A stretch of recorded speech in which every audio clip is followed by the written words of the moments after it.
নমস্কার বন্ধুরা, আজকের এই ব্লগে তোমাদের সঙ্গে শেয়ার করছি প্রবাসে থাকা কয়েকটি বাংলাদেশি পরিবার ও কলকাতার পরিবার মিলে এই বছরের সরস্বতী পুজোটা কেমন করে সারলাম। সাজগোজ হয়নি। হ্যাঁ, তুমি ভিডিও সাজগোজ হয়নি বলে ভিডিও করে রাখছি যে আসল দেখতে কিরকম আর সাজের পরে দেখতে কিরকম, কতটা চেঞ্জ আসে, নাকি আসলেই সেজে আর না সেজে দুটোই সমান। আমি সবসময় সমান। আমাদের সব ভবিষ্যতের নায়িকারা এখানে। আমি ভেবেছিলাম একটা ভিডিও বানাবো, আমার দ্বারা হবে না, কিন্তু কি বিচ্ছিরি লাগছে। ঠিক করে দেখছি আমাকে না। ভালো লাগছে, সবাই জানাবে, ঠিক আছে? বলে এখন ভালো লাগছে হয়নি, সবে তো পাতে নুন দিয়েছে, এবার সবকিছু বাকি আছে। মাত্র শুরু করছি। তারপরে কাল থেকে কাজবাজ চলছে, হ্যাঁ, পিঠে তারপর পুঠি পুজোও বানানো। শেষ হয়ে যেতে আবার সাজতে সাজতে সেটাও হতে পারে।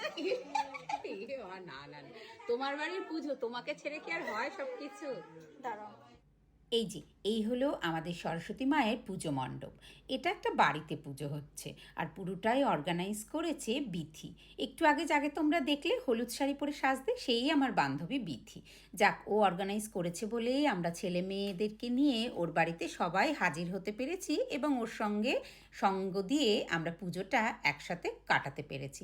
যদিও বা আমরা এখানে হল ভাড়া করে খুব বড় করে অর্গানাইজ করে দুর্গাপুজো কালী পুজো করি, কিন্তু সবগুলো তো আর হয়ে ওঠে না। পুজো শুরু হয়ে গেছে আর এখন সব পাটে পাটে করে অঞ্জলি পর্ব চলছে। এখন তোমরা যাদেরকে দেখছো বসে আছে, এরা হলো আমাদের নেক্সট জেনারেশন, আর আমিও সেই সময় একটু জায়গা খুঁজে নিচ্ছি অঞ্জলির জন্যে। ভাগ্যক্রমে এবারে পুজোটা রবিবার পড়েছিল বলে আমার কর্তামশায় অঞ্জলি দিতে পেরেছে। সকাল সকাল উঠতে পারিনি, একটু দেরি হয়ে গেছিল জানো তো। আসলে 2 সপ্তাহ আগে এমন আমাদের জ্বর গেছে যে তার ধকল এখনও চলছে। তারপরে আবার উঠে সকালের বাসি কাজ ছেড়ে বাড়িতে পুজো দিয়ে তারপরে পৌঁছেছিলাম, তাই শাড়ি আর পরা হলো না, কোনো রকম তাড়াতাড়ি করে পৌঁছে অঞ্জলিটা দিয়ে ফেলেছি। সর্বাবস্থান গতোপি বা যশ্বরে পুণ্ডরীকাক্ষং সবাহ্য অভ্যন্তর শুচি নম। এখন চলছে আরেক পর্বের অঞ্জলি। বিথি অনেক কষ্ট করে জায়গাটা ডেকোরেশন করে পুজোটাকে অর্গানাইজ করেছে। আর এদিকে দেখো আমাদের বাঙালিদের ইমোশন, আর এক বান্ধবী পিয়ালি সে তার কর্তাকে দেখাচ্ছে ফোনে কিরম করে আমাদের পুজো চলছে। হয়তো বা আমরা যে যার বাড়িতেও করতে পারতাম, কিন্তু সবাই মিলে এক জায়গায় সাদা শাড়ি হলুদ শাড়ি পরে একই সঙ্গে কোনো উৎসব পালন করা, হাসি ঠাট্টা গল্প, তার মজাটাই আলাদা, একদম দেশের মতন স্বাদ পাওয়া যায়। তবে যার বাড়িতে হয় তার আবার অনেকটা টেনশনেরও ব্যাপার হয়ে যায়, কারণ এটা ইটালি আর আমরা থাকি মেন শহরের মধ্যে, সবারই ফ্ল্যাট বাড়ি।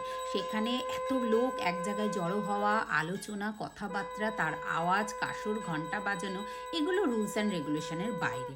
তারপরেও নিয়ম আছে যে রাত্রি 10টার আগে একটু আওয়াজ হলেও হতে পারে, রাত্রি 10টার পরে একদমই না। তুমি যদি এখানে নিয়ম ভঙ্গ করো তাহলে পাশের থেকে পুলিশ কলও করে দিতে পারে। তারপরে ওই আর কি, বাঙালির ইমোশন, ঠাকুরের নাম নিয়ে নেমে পড়া। আসলে দুর্গাপুজো কালী পুজো বাইরে করলেও সবসময় তো বাইরে হয়ে ওঠে না, একটা বাজেটের ব্যাপার থাকে। তারপরে কোন জায়গাটা ভাড়া পাবো, সেটা বাড়ির থেকে কতটা দূরত্ব, আমাদের সবার বাড়ি এক একজন এক এক দিকে থাকে। এই ছোট ছোট বাচ্চাদেরকে নিয়ে সকাল 11টা-12টার মধ্যে সরস্বতী পুজোয় পৌঁছানো অসম্ভব একটা ব্যাপার। আর বাড়িতে থাকলে কি তার কোনো টাইম টেবিল নেই, আমরা একটু দেরিতেও পুজো শুরু করতে পারি, বিকেল পর্যন্ত গল্প আড্ডা দিতে পারি, সেটা অনেকটা ইজি হয় আমাদের জন্যে।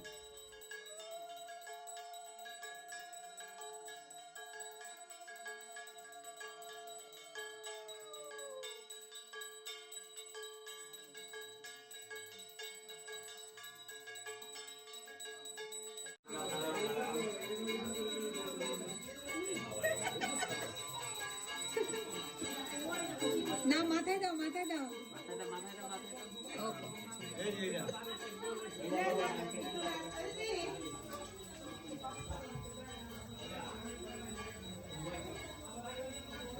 গ্যাসটা কি বন্ধ হয়ে গেছে? চালিয়ে দেন। দিদি তুমি একটু কিছু বলো, যে রেগুলার তুমি ডিউটি করে আজকে অল্প টাইম একটু ছুটি পেয়েছো অর্ধেক বেলা, তাতেই আমাদেরকে মা সরস্বতীর উদ্দেশ্যে আমাদেরকে কিভাবে তুমি খেটে খুঁটে সেবা দিচ্ছ, যত বাড়িতে লোক আসবে সবার খাওয়ার দাওয়ার দায়িত্ব তোমার মাথার উপর, বলো একটু কিছু। সবার উপরে দায়িত্ব রয়েছে। দায়িত্ব কি কেউ কখন একা নিতে পারে? দায়িত্ব সবাই নিতে হয়।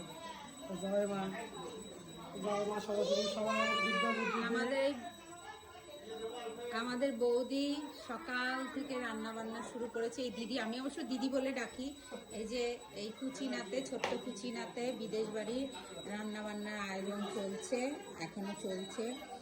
তরকারি হয়েছে,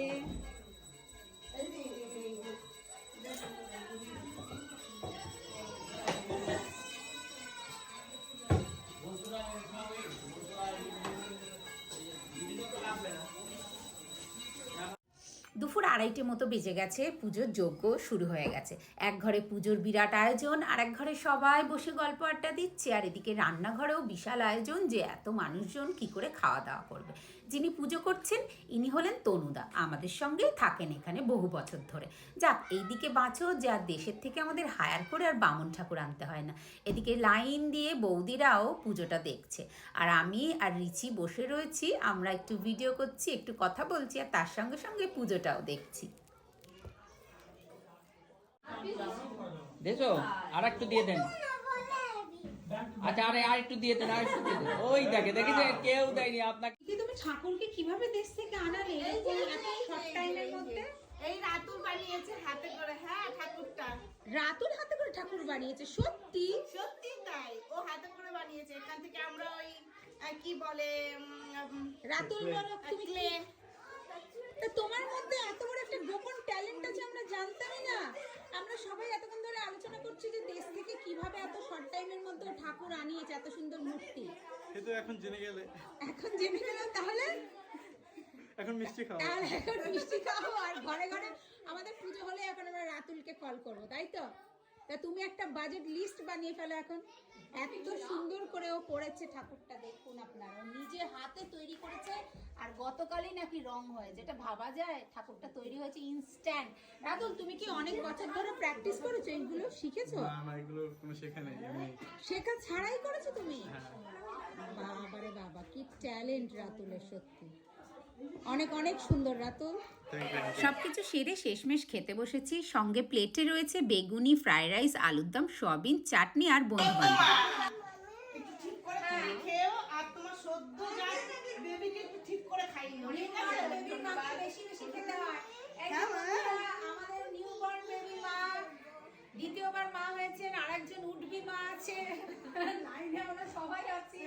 তুমিও ঠিক করে খেও, এত কষ্ট করে এসেছো, কষ্ট করে বেগুনি ভেজে দিয়েছো, আরে সোনা রে, কষ্ট করে জল দিয়ে সোনা সোনা সোনা। এই যে আর দেখুন আমাদের বন্ধুদের কত গুণ, কত ট্যালেন্ট। বন্ধুরা তোমরা শোনো, তিনি বাড়িতে পুজো অর্গানাইজ করে সারাক্ষণ খেয়ে এখন 4:30 বেজে গেছে, কিন্তু স্বামীর সেবা করা সে ভোলেনি। স্বামী এলে তবে স্বামীকে দিয়ে তবে তিনি খাবেন। তেমন কিছু না, বাড়ি বিদেশে থাকি বলে কি আমরা দেশি বউদের থেকে কম নাকি? আমরাও স্বামী সেবা করতে পারি।